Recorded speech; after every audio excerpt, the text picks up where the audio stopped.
మొత్తం క్రాష్ అయిపోతున్నాయి. ఇక ప్రభాస్ నరకుడు చూసి శృతి హాసన్ ఏం చేయకుండా అట్లా కూర్చుని ఉంటుంది అనమాట. సో శృతి హాసన్ కూడా మైండ్ బ్లాక్ అయిపోయింది అనమాట.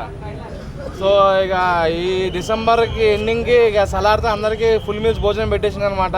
సో కార్తీక మాసం ఎవరైతే ఉపవాసం ఉన్నారో వాళ్ళందరూ కూడా మానుకోండి అని చెప్పి నేను డిసెంబర్ 22 రిలీజ్ అవుతుంది కదా, మరి జనవరి 1 కి సంక్రాంతి కూడా ఇదే ఆడుతుందా? మరి సంక్రాంతి కాదు భయ్యా, ఎండాకాలం వరకు కూడా ఇదే ఆడుతుంది 100%. పక్క ప్రొడ్యూసర్ ఇన్కమ్ ట్యాక్స్ స్టైల్ జరుగుతాయి చూడండి మీరు దెబ్బకి. సో లాస్ట్లో కూడా డైలాగ్ చూసుకున్నాను, please kindly don't touch me అని చెప్పి ఒక డైలాగ్ ఇచ్చాడు. హార్ట్ లోపల కూడా వెళ్ళిపోయింది అనమాట. సో చూసుకునే ఓవరాల్ ఫ్యాన్స్ 100% పండగే. నాకు తెలిసినంత వరకు ఇంకా ఎన్టీఆర్ వాయిస్ ఓవర్ ఉండబోతుంది సినిమాలో. ప్రశాంత్ అనిల్ దాచిపెట్టిండు, ఎందుకంటే నెక్స్ట్ ప్రాజెక్ట్ ప్రశాంత్ అనిల్ ఎన్టీఆర్ దే కాబట్టి ఎన్టీఆర్ వాయిస్ ఓవర్ కూడా దీనిలో ఉండబోతుంది. ఇంకా చూడండి దాచాం, ఇంకా చాలా ఉన్నాయి లోపల, ఇంకా చాలా ఉన్నాయి అనమాట. సో నెబ్బగాళ్ళందరూ కూడా ప్రభాసానికి అప్పులు ఇచ్చారు. ఈ దెబ్బతో వాళ్ళకి వడ్డీతో కూడా కట్టేస్తున్నాడు అనమాట.